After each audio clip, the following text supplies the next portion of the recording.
Agora eu quero passar a discutir referenciais não inerciais porque estão em rotação. Então, um referencial que gira, cujos eixos cartesianos giram em relação ao referencial inercial. Um exemplo clássico é um referencial preso à superfície da Terra com eixos fixos em relação à superfície do planeta. Como a gente sabe que a superfície do planeta está girando, então, em relação ao referencial inercial, é um referencial em rotação. A gente vai ter que desenvolver primeiro uma ferramenta física, outra ferramenta matemática para a gente poder dar conta dessa descrição. A primeira ferramenta física é a ideia do vetor velocidade angular. Talvez você já conheça essa ideia, né? Se eu tenho alguma coisa que está girando, imagine que eu tenha 3 eixos montados em cima de um objeto que gira. Fixar ideias. Imagina o carrossel da Bianca. Está lá o carrossel da Bianca e no eixo de rotação está lá o eixo Z, X e Y. O carrossel está girando e os eixos estão girando juntos.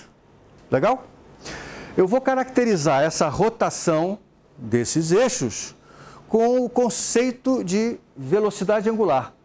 E isso é um conceito vetorial. Por quê? Primeiro, o módulo dessa velocidade angular está relacionado com o quanto eu giro, qual é o ângulo que eu giro num certo intervalo de tempo. Então, é o ângulo de giro dividido pelo tempo. Delta θ sobre delta t. No limite em que delta t vai a zero. Dθ dt, ômega, θ ponto. Construir a brincadeira toda. Só que, além disso, eu vou querer associar... eu vou querer caracterizar a direção do eixo de rotação. Veja que o eixo de rotação aqui, tudo gira ao redor desse eixo vertical do carrossel da Bianca, né? Esse eixo aqui eu vou usar como suporte de um vetor. Esse vetor vai ter por módulo o θ ponto, vai ter por módulo a velocidade angular. Então, a direção do eixo caracteriza a direção desse vetor. Agora, para onde ele aponta? Para fora ou para dentro? Aí eu vou usar a regra da mão direita. Então, você enrola com os seus dedos no sentido em que o objeto está girando, o seu polegar aponta na direção e sentido do vetor velocidade angular. Então, essa aqui é a brincadeira. Eu tenho o vetor velocidade angular, vou representar então assim. Tá? Ele tem a direção do eixo de rotação e segue a rotina da mão direita. A regra da mão direita.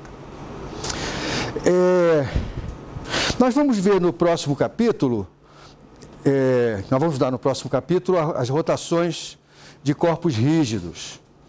E eu não vou demonstrar, mas existe um teorema muito importante nessa teoria da dinâmica dos corpos rígidos, que diz o seguinte, que se eu tenho um objeto que gira e mantém um ponto fixo, então o movimento mais geral que ele pode ter é um movimento de rotação pura, em torno de um eixo que pode até mudar de instante para instante, né?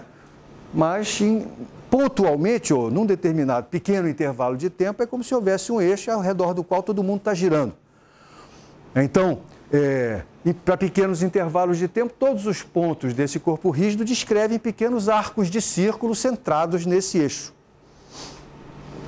Claro que se eu tenho um movimento simples, por exemplo, aqui, movimento simples de rotação, o celular girando assim, aqui tem um ponto fixo bem no meio dele, né? Ou o carrossel da Bianca, de novo, tem um ponto fixo bem no meio, e fica claro que todos os pontos desse celular ou do carrossel descrevem círculos, movimentos circulares. Há casos mais complicados, eu posso fazer esse objeto girar assim. Continua mantendo um ponto fixo, mas agora a rotação dele se dá em cada intervalo de tempo e ao redor de um eixo diferente. No entanto, pontualmente, eu posso sempre associar um eixo de rotação e, no intervalo de tempo curto, cada objeto, cada ponto dele está descrevendo um arco de círculo. É chamado Teorema de Euler. Eu não vou demonstrar isso, mas a gente vai trabalhar com as suas consequências e ouso dizer que, na verdade, as aplicações nas quais a gente os utiliza aqui vão ser bastante simples. O movimento mais geral de um objeto rígido qualquer, é outra coisa que fará parte do próximo capítulo, na verdade pode ser descrito, decomposto em duas partes. A primeira parte é como é o movimento do seu centro de massa. O centro de massa de um objeto descreve uma trajetória que é dada pela segunda lei de Newton. Não é? Você tem lá as forças externas agindo, você finge que todas as forças externas estão agindo sobre o centro de massa, concentra toda a massa neste ponto, resolve a equação diferencial que resulta da segunda lei de Newton, você descreve o movimento do centro de massa. Muito bem, mas isso é o movimento de um dos pontos desse objeto. A outra parte é rotação em torno do centro de massa. Então, o movimento mais geral possível, ele é decomposto na translação do centro de massa associado a uma rotação em torno do centro de massa. Tá? Isso é um trailer, isso é o que a gente vai fazer no próximo capítulo. Tá? Então, aqui, para o que nos interessa hoje, eu preciso descrever de que maneira eu vejo uma rotação, de que maneira eu vejo a dinâmica de uma partícula dentro desse referencial que está girando. Então, vamos pensar assim, ó. Aqui eu tenho 3 eixos cartesianos. E aqui eu tenho um ponto qualquer de um objeto, chamar de P. Imagine que esse objeto está girando em torno do seu eixo Z. Então, o ponto P vai descrever uma trajetória assim. É um círculo. Se a velocidade angular tiver sempre essa direção, vai descrever um círculo em torno desse eixo Z. Né? Isso quer dizer que, se eu estou acompanhando, se esse sistema de eixo está girando junto, então está todo mundo girando com uma velocidade angular ômega, estou representando aqui o vetor ômega, os eixos estão girando também, tá? Está tudo girando em torno desse eixo Z. Então, para mim que estou girando, o carrossel da Bianca, estou dentro do carrossel da Bianca, para mim que estou girando, este vetor aqui é fixo, ele não muda, verdade? Porque eu estou sempre acompanhando ele, olha lá. Né? Ele está sempre na mesma posição em relação a mim que estou girando junto com ele. Então, isso aqui é um vetor fixo no referencial S. R fixo em S. Lembre que eu estou usando S para representar o referencial não inercial. Como é que ele é visto em S0, do referencial inercial aqui do lado de fora? Do lado de fora, o que você vê é esse vetor descrevendo um cone, né? E nesse referencial eu sei avaliar qual é a taxa de variação desse vetor. Nós até fizemos isso já, né? Quando descrevemos, por exemplo, o sistema de coordenadas polares bidimensionais, a gente viu que, se você olhar isso aqui de cima, esse vetor F, você vai olhar para a projeção dele no plano horizontal, ele vai estar fazendo isso aqui, né? E aí a taxa de variação dele, a gente já sabe como é que se calcula. Não é? Então, em S0, eu posso dizer que dr dt, eu vou agora sempre, por enquanto, usar isso aqui, visto de S0, isso aqui vai ser um vetor que é perpendicular ao vetor R. Não é? A gente tinha visto que isso era φ ponto φ chapéu, lembra disso? Φ ponto é o ômega. Então, isso aqui vai ser ômega na direção ortogonal a R. Não é verdade? Acontece que isso aqui é a maneira como ele está girando. Mas isso aqui eu tenho que multiplicar pelo raio para obter o vetor velocidade associado a este vetor. Mas o raio, ele é esse pedacinho aqui. Se esse ângulo aqui eu chamo de θ, esse raio é o R seno de θ. Então isso aqui vai ser ômega vezes R seno de θ na direção assim, ortogonal, vou chamar de φ chapéu em falta de melhor. Só para fazer conexão com aquilo que a gente já viu antes. Acontece que quando eu vejo ômega R seno θ, minha cabeça logo pensa no produto vetorial, que é ômega R seno θ. Né? Então, se eu tenho ômega assim e o R assado, ômega vetor R, o que vai ser? Aleb, vamos lá. Ômega eu giro para encontrar o R, vai ser um vetor que aponta para dentro do quadro. Está vendo isso? Aqui é como ele deve apontar, se a rotação for assim. Então, isso aqui nada mais é do que ômega vetor R. Então, estabeleci uma primeira regra de relacionamento entre as taxas de variação vistas no referencial inercial e no referencial não inercial.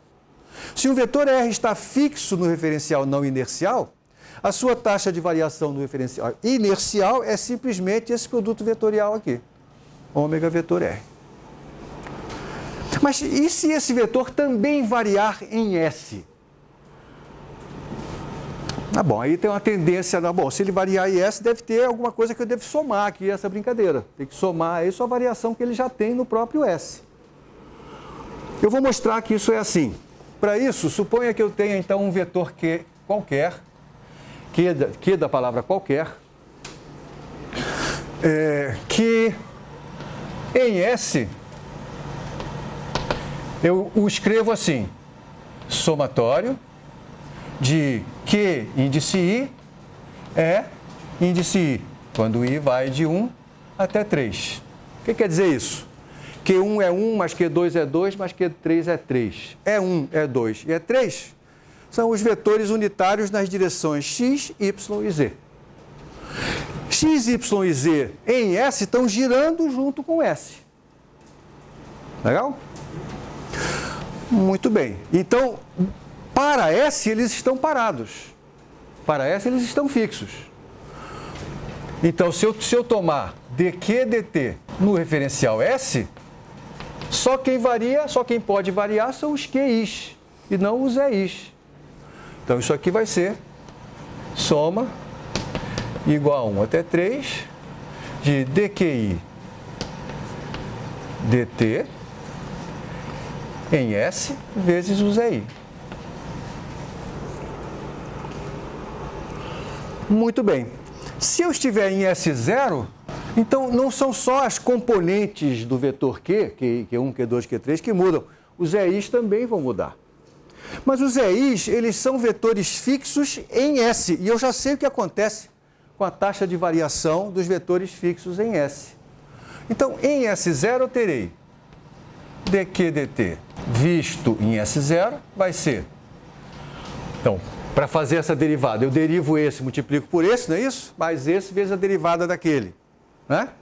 Então, isso vai dar somatório em I de dqi dt vezes EI, que é esse cara aqui. Então, eu vou escrever direto. dq dt em S. Mas, agora o que acontece quando eu derivo esse cara? Cada um deles. Mas quando eu derivo cada um deles, é simplesmente igual a multiplicar a esquerda pelo ômega. E o ômega é o mesmo para os três. Então, eu posso fatorar isso. Então, vai ficar mais ômega, vetor, somatório de QI e EI, que é o próprio Q. Pronto. Aqui está a relação entre a taxa de variação de um vetor qualquer que seja ele, pode ser o vetor posição, vetor velocidade, vetor aceleração, qualquer um, visto no referencial inercial, e a sua taxa de variação visto no referencial em rotação. A diferença é simplesmente esse produto vetorial ômega por Q. Convencidos disso? Algum problema até aqui? Essa matemática pode ser um pouco enjoada, então eu estou indo devagarzinho para você não se perder.